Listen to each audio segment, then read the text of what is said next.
श्री खाटू श्याम जी कौन है? खाटू श्याम जी की कहानी।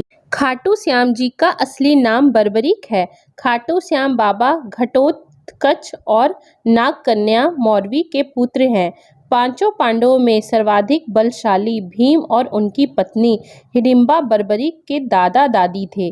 कहा जाता है कि जन्म के समय बर्बरीक के बाल बब्बर शेर के समान थे, अतः उनका नाम बर्बरीक रखा गया। महाभारत की एक कहानी के अनुसार बर्बरीक का सिर राजस्थान प्रदेश के खाटू नगर में दफना दिया गया था। इसीलिए बर्बरीक जी का नाम खाटू श्याम बाबा के नाम से प्रसिद्ध हुआ। बर्बरीक बचपन में एक वीर और तेजस्वी बालक थे। बर्बरीक ने भगवान श्री कृष्ण और अपनी मां मौर्वी से युद्ध कला कौशल सीखकर निपुणता प्राप्त कर ली थी। बर्बरीक ने भगवान शिव की घोर तपस्या की थी, जिसके आशीर्वाद स्वरूप भगवान शिव ने बर्बरीक को 3 चमत्कारी बाण प्रदान किए। इसी कारणवश बर्बरीक का नाम 3 बाणधारी के रूप में भी प्रसिद्ध है। भगवान अग्निदेव ने बर्बरीक को एक दिव्य धनुष दिया था, जिससे वो तीनों लोकों पर विजय प्राप्त करने में समर्थ थे। जब कौरवों पांडवों का युद्ध होने का सूचना बर्बरीक को मिली, तो उन्होंने भी युद्ध में भाग लेने का निर्णय लिया। बर्बरीक ने अपनी मां का आशीर्वाद लिया और युद्ध में हारते हुए पक्ष का साथ देने का वचन देकर निकल पड़े। इसी वचन के कारण हारे का सहारा बाबा श्याम हमारा, यह बात प्रसिद्ध हुई। जब बर्बरीक जा रहे थे तो उन्हें मार्ग में एक ब्राह्मण मिला। यह ब्राह्मण कोई और नहीं बल्कि भगवान श्री कृष्ण ही थे, जो कि बर्बरीक की परीक्षा लेना चाहते थे। ब्राह्मण बने श्री कृष्ण ने बर्बरीक से प्रश्न किया कि वो मात्र 3 बाण लेकर लड़ने को जा रहे हैं। मात्र 3 बाण से कोई युद्ध कैसे लड़ सकता है?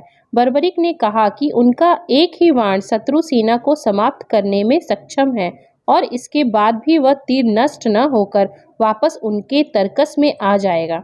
अतः अगर तीनों तीर के उपयोग से तो संपूर्ण जगत का विनाश किया जा सकता है। ब्राह्मण ने बर्बरीक से एक पीपल के वृक्ष की ओर इशारा करके कहा कि वो एक बाण से पेड़ के सारे पत्तों को भेद कर दिखाए। बर्बरीक ने भगवान का ध्यान कर एक बाण छोड़ दिया।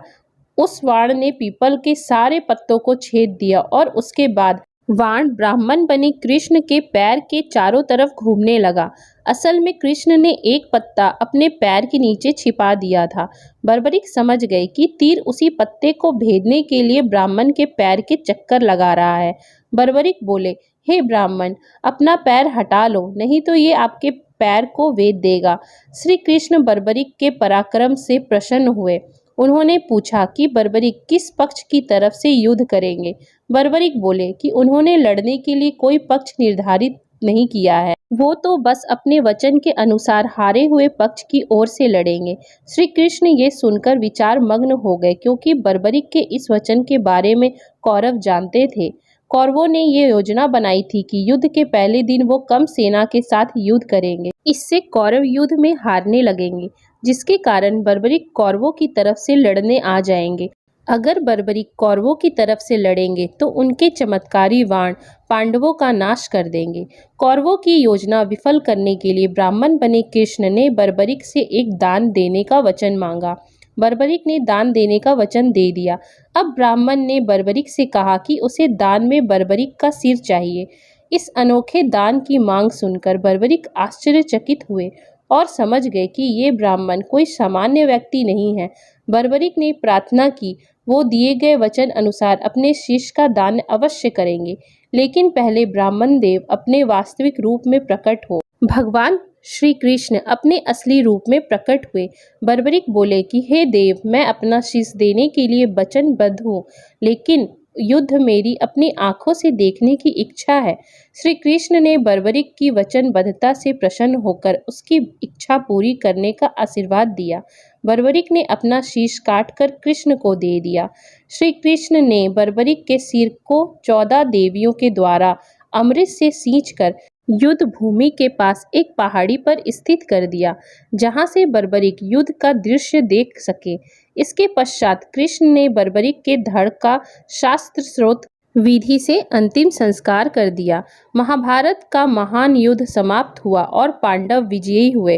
विजय होने के बाद पांडवों में यह बहस होने लगी कि इस विजय का श्रेय किस योद्धा को जाता है। श्री कृष्ण ने कहा, चूंकि बर्बरीक इस युद्ध के साक्षी रहे हैं, अतः इस प्रश्न का उत्तर उन्हीं से जानना चाहिए।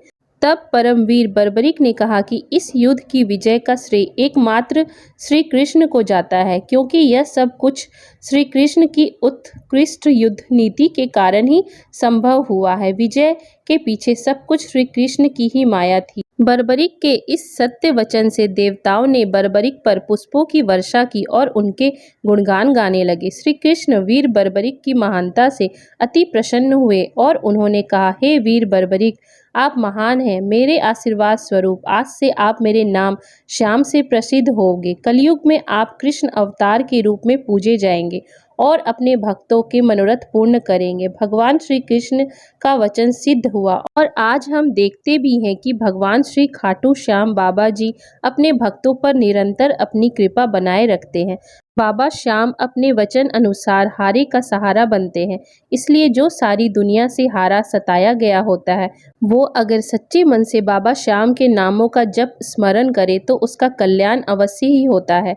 राजस्थान के सीकर जिले में श्री खाटू श्याम जी का सुप्रसिद्ध मंदिर है। वैसे तो खाटू श्याम बाबा के भक्तों की कोई गिनती नहीं, लेकिन इनमें खासकर वैश्य, मारवाड़ी जैसे व्यवसायी वर्ग अधिक संख्या में है।